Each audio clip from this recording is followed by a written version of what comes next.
Hello student आज এই ভিডিওটোত class 10 অসমীয়াৰ most important question answer discussion কৰিম যিবোৰ তোমালোকৰ ফাইনেল এক্সামত হোৱাৰ সম্ভাৱনা বেছি আছে।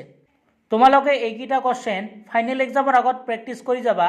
এইকেইটা কোশ্চেন তোমালোকৰ ফাইনেল এক্সামত হোৱাৰ সম্ভাৱনা বেছি আছে আৰু এই কোশ্চেনবোৰ আমি তোমালোকৰ PYQ এনালাইসিস কৰিছো আৰু প্ৰি বোৰ্ড এক্সামৰ কোশ্চেন পেপাৰবোৰ এনালাইসিস কৰি এই তোমালোকৰ মোস্ট ইম্পৰ্টেন্ট কোশ্চেন এনসাৰবোৰ প্ৰিপেয়াৰ কৰিছো। তেনেহলে বলা আজি ভিডিওটো আমি স্টাৰ্ট কৰিছো। তো তোমালোকৰ প্ৰথম চেপ্টাৰ হল বৰগীত। এই বৰগীতৰ পৰা তোমালোকক কি পঢ়িব লাগিব মই তোমালোকক কৈ আছো, তোমালোকে ভিডিওটো চাই যোৱা। তো বৰগীত চেপ্টাৰটোৰ পৰা তোমালোকে প্ৰথমতে পঢ়িবা কবি পৰিচয়। শ্ৰী শ্ৰী মাধৱদেৱৰ ইয়াৰ পৰা তোমালোকে কবি পৰিচয়বোৰ পঢ়িবা। তাৰপিছত ইয়াতে তোমালোকক দিয়া আছে আখ্যানমূলক ৰচনা। তোমালোকে যিকোনো দুটা বা এটা পঢ়ি ল'বা যে আখ্যানমূলক ৰচনা কি আছে, ৰাজশ্বৰী কাব্য আৰু আদিকান্ত ৰামায়ণ। তোমালোকক দিব পাৰে শ্ৰী শ্ৰী মাধৱদেৱৰ দুখন আখ্যানমূলক ৰচনাৰ নাম লিখা, তেতিয়া তোমালোকে এইটো লিখিব লাগিব।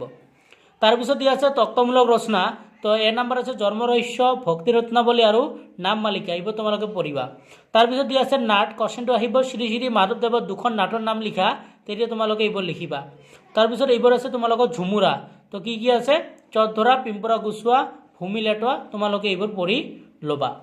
তাৰপিছত ইয়াতে তোমালোকক শব্দ অৰ্থ দিয়া আছে। ইয়াৰ পৰা তোমালোকৰ এই মহাপাশ শব্দটো তোমালোকৰ ইম্পৰ্টেন্ট হয়।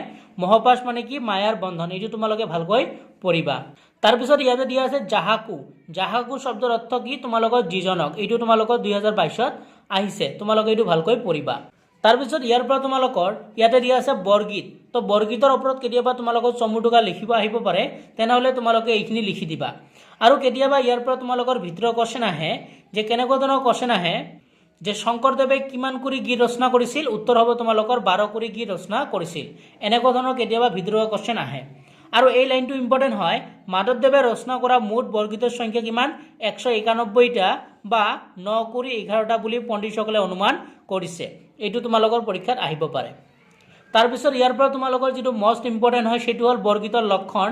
ইয়াৰ পৰা তোমালোকৰ পৰীক্ষাত কোশ্চেন আহে আৰু এইটো তোমালোকৰ 2022ত আহিছে। এইটো তোমালোকৰ 2022ত আহিছে, এইটো তোমালোকৰ ইম্পৰ্টেন্ট হয়, ঠিক আছে। তো ইয়াৰ পৰা তোমালোকে যিকোনো লক্ষণ পঢ়িব পাৰা। 1 নম্বৰ দিয়া আছে বৰগীতসমূহ শাস্ত্ৰীয় ৰাগ তালযুক্ত গীত। 2 নম্বৰ দিয়া আছে বৰগীতৰ ভাষা ব্ৰজাৱলী। 3 নম্বৰ দিয়া আছে বৰগীতসমূহ ভক্তিমূলক তথা ঈশ্বৰৰ মাহাত্ম্য প্ৰকাশক গীত। এনেকুৱা ধৰণৰ তোমালোকে 2-3টা লক্ষণ পঢ়ি ল'বা, ঠিক আছে। তাৰপিছত তোমালোকক ইয়াতে দিয়া আছে ব্ৰজাৱলী ভাষা। এইটোৰ ওপৰত তোমালোকৰ চমু টোকা লিখিব আহে আৰু এইটো কোশ্চেন তোমালোকৰ বহুতো পৰীক্ষাত আহি গৈছে আৰু PYQটো তোমালোকৰ দুবাৰ আহিছে। এবাৰ আহিছে তোমালোকৰ 2016ত আহিছে আৰু এইবাৰ আহিছে তোমালোকৰ 2017ত। আৰু এইটো তোমালোকৰ ইম্পৰ্টেন্ট হয়। কোশ্চেনটো আহিব ব্ৰজাৱলী ভাষাৰ বিষয়ে চমু টোকা লিখা, তেতিয়া তোমালোকে ইয়াৰ পৰা তোমালোকে এইখিনি পৰ্যন্ত লিখি দিলে হ'ব। পাৰিলে তোমালোকে এই পৰ্যন্ত লিখি দিবা, নহ'লে তোমালোকে এইখিনি পৰ্যন্ত লিখি দিলেও হ'ব। তো তোমালোকে এইটো পঢ়িবা, এইটো তোমালোকৰ মষ্ট ইম্পৰ্টেন্ট হয়। তাৰপিছত ইয়াতে তোমালোক কোশ্চেন এনসাৰ দিয়া আছে 1 মাৰ্কৰ। তো এইবোৰ তোমালোকে পঢ়িবা। তাৰপিছত এইফালে দিয়া আছে চোৱা। তাৰপিছত এইফালে তোমালোকে খটো পঢ়িবা, গ পঢ়িবা, খ পঢ়িবা, উঙটো পঢ়িবা। এইবোৰ শৰ্ট কোশ্চেন হয়। প্ৰথম চৰটো তোমালোকৰ 2016ত আহিছে, এইটো তোমালোকৰ ইম্পৰ্টেন্ট হয়। তাৰপিছত দ্বিতীয় চৰটো তোমালোকে পঢ়িবা, এইটো ইম্পৰ্টেন্ট হয়। ইয়াৰ পৰা তোমালোকৰ বৰগীতৰ মূল ভাৱ কেতিয়াবা লিখিব আহে আৰু তোমালোকৰ 2022ত বৰগীতৰ মূল ভাৱ লিখিব আহিছে। চ' তোমালোকে 2 নম্বৰ কোশ্চেনটো ভালকৈ পঢ়িবা। 3 নম্বৰটো তোমালোকৰ ৰচনাৰ পৰিচয় লিখিব দিছে, এইটো তোমালোকে পঢ়িব পাৰা। ইয়াৰ পৰা তোমালোকৰ যদি ৰচকৰ পৰিচয় নাহে 1-2 মাৰ্কৰ কোশ্চেন আহিব।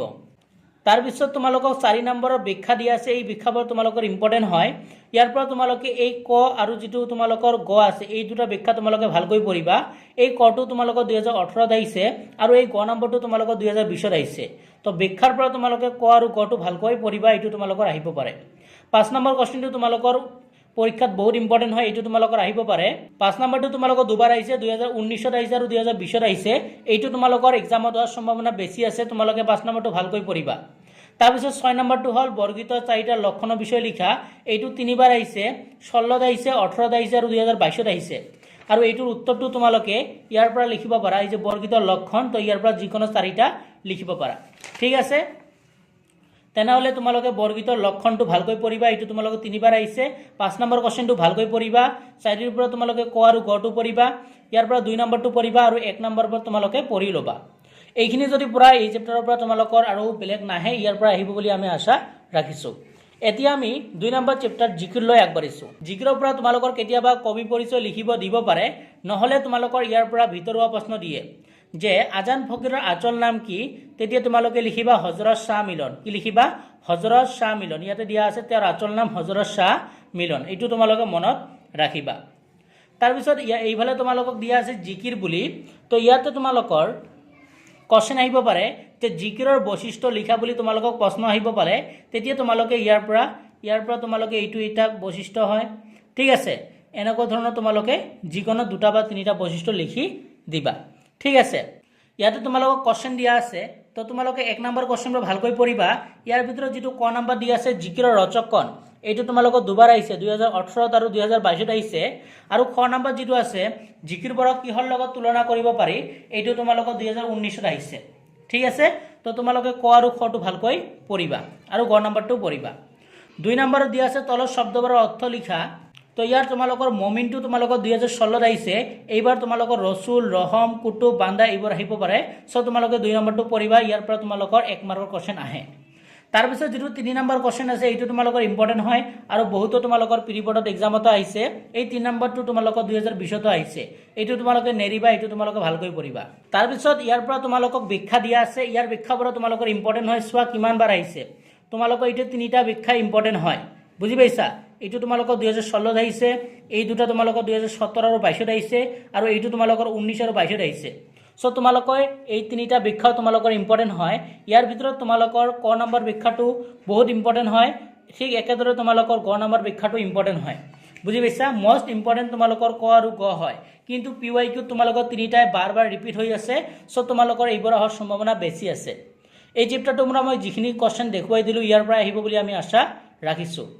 এতিয়া আমি নেক্সট চেপ্টাৰ 65টোলৈ আগবাঢ়ো। তোমালোকে এটা হট কোৱেশ্চন পঢ়িবা যে ৰঘুনাথ চৌধুৰীক কিয় বিহগী কবি বুলি জনা যায়। মই কোৱেশ্চনটো আকৌ কৈছোঁ, ৰঘুনাথ চৌধুৰীক কিয় বিহগী কবি বুলি জনা যায়।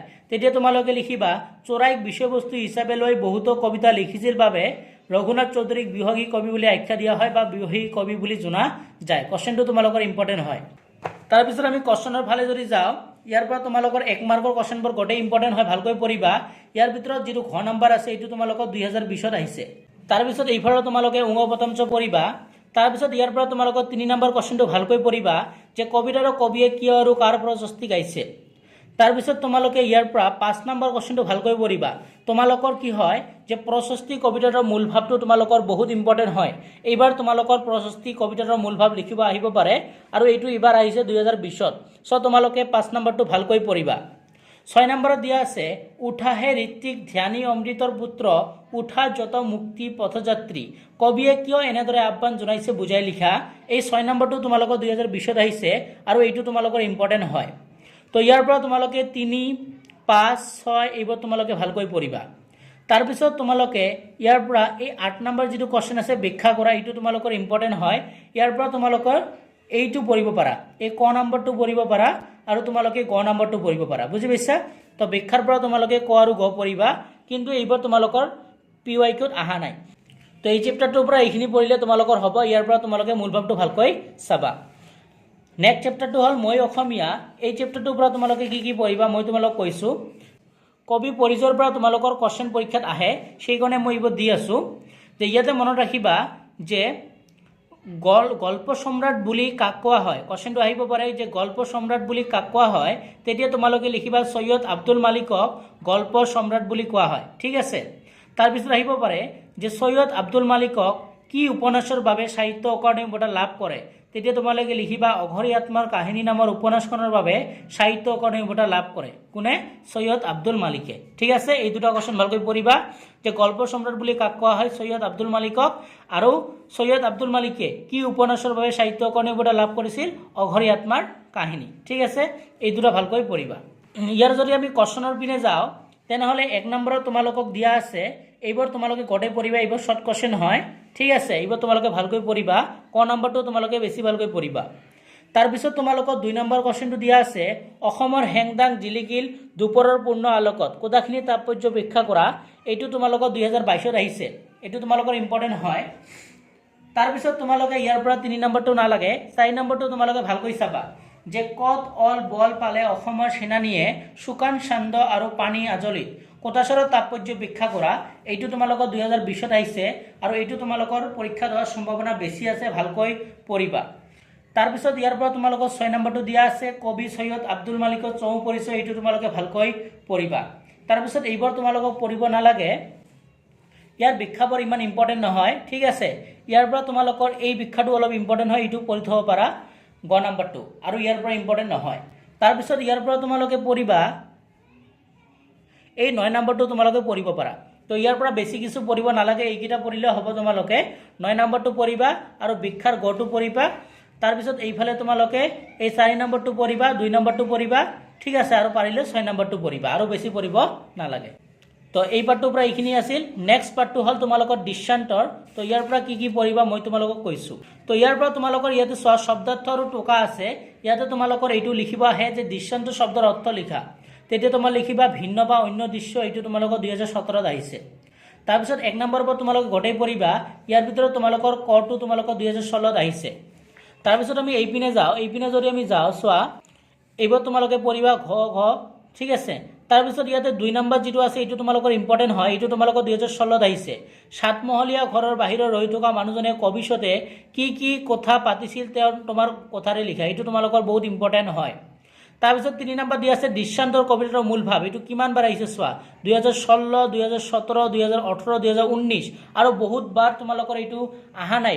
তোমালোকে এইটো পঢ়িবা 3 নম্বৰটো দৃশ্যান্তৰ কবিতাৰ মূল ভাৱ।